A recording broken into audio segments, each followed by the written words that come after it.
Well. Welcome back again with another review for Trails Coast Steel, Northern War, episode 9. Honestly, I didn't know how this episode was going to go either because the way it ended off, like, it ended off on like a big cliffhanger. And this episode starts up, it picks up right after the cliffhanger when you see that Clark got poisoned. And I was trying to figure out where they were going to go with this episode because, honestly, I didn't like how it was like it kept on introducing like old characters, and some characters I don't even remember, or like I don't even know if they actually introduced this one old man that they show in this episode, but I don't remember him. They never say his name either, but he's supposed to be like some big guy, so he's like some guy in charge. So I thought that was kind of weird. But anyway, let's just begin where this episode started off at. Okay, this episode starts off with, like I said, they realize Clark is dead. Well, he's dying at the moment.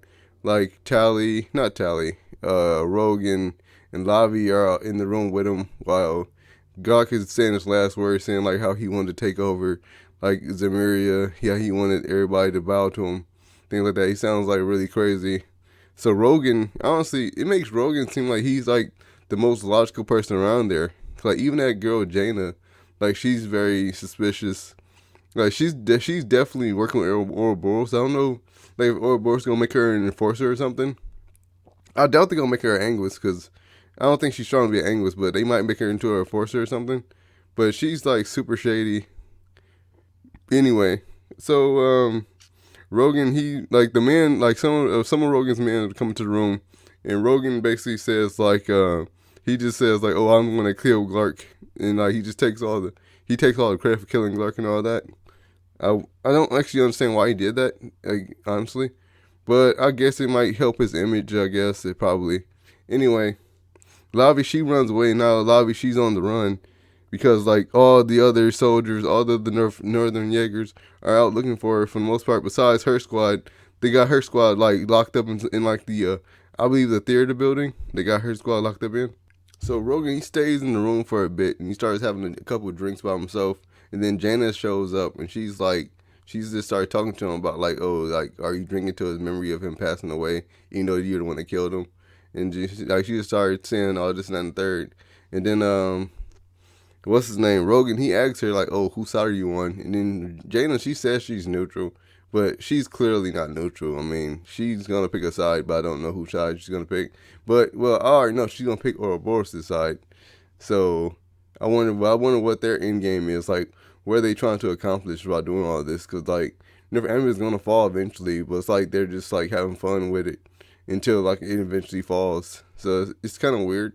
Like I don't know, like it seems like it's a legit mission because the other episode they show like a couple like they show the Star Ritter, they show Enforcer Number Zero, they show Blue Blanc. You know what I'm saying? So you know like it's like something's going on. Like it's just not like they're just messing around like they usually are. So it's like a serious mission is taking place, but I don't know what the end goal is though. So anyway, it eventually goes to a cut. It eventually cuts to a scene where it shows like this old man with this other guy that they showed in like episode one. I don't remember his name though. But it shows these two people and they talking. Well, it's a couple people in the room with them, but mostly these two. Like they're talking about how they're going to use Lavi to be like a symbol that the Northern Yankees can rally behind again. Now that Glock is killed, because they're gonna need somebody to unite the two different groups that's in the Northern Jaegers. So I wonder how that's gonna play out because I don't see Lavi actually willing to do that because she doesn't want to be a hero. So that's what it seems like. So anyway, Lavi she's trying to get into like the building but all the archaisms like surrounding the building, so she can't really get anywhere near it. But then she bumps into this one guy that's like she's sitting in a tree, and then like this dude like just sitting under the tree like starts talking to her, and it apparently it's that guy that's in episode one that I don't remember his name though because like he's like one of those like nameless. Well, he has a name, but I just for life of me I just can't think about what it was because he hasn't been in the show for so long now, and he seemed really kind of generic when they first showed him in the first place. So I never actually mind trying to remember his name. Anyway, he helps her out. He said like, "Oh, I got some friends in the Northern Jaegers and all that." And they like turn away when like he tried to stick around there. So like he said he come with a plan, so it's like he can help her out to get to the building and all that. And they have to go into the sewers to get closer.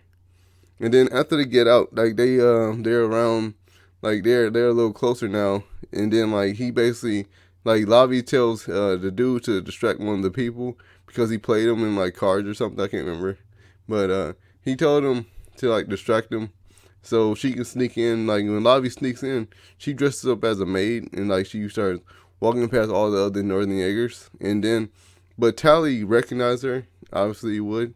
But Tally recognized her and they have a conversation. And basically, Tally says he's neutral, and then like that's basically the same thing that Jaina said earlier. So basically, I wonder what their plan, I wonder what their game plan is. Anyway, so Tally says he's neutral, so he's not really gonna do anything to her, and he's just gonna let her go. But he kind of set her up because he set her up for a trap. And then like the alarm started going off, she has to run away. Then she runs back down the sewers and all that. And then Tally, he cuts her off. He cuts her off and all that. And then it shows Tally pull out a gun. Then like it looks like he shot her. But seeing as what they did in Cold Steel 3, I don't know like how fatal this gunshot is because like they also did in Cold Steel 3. She came back. So anyway, that's how the episode ended. I enjoyed the episode. A lot happened in it. I actually enjoyed this episode more than I enjoyed the last episode, honestly. But anyway, I'll catch y'all next time. Take it easy.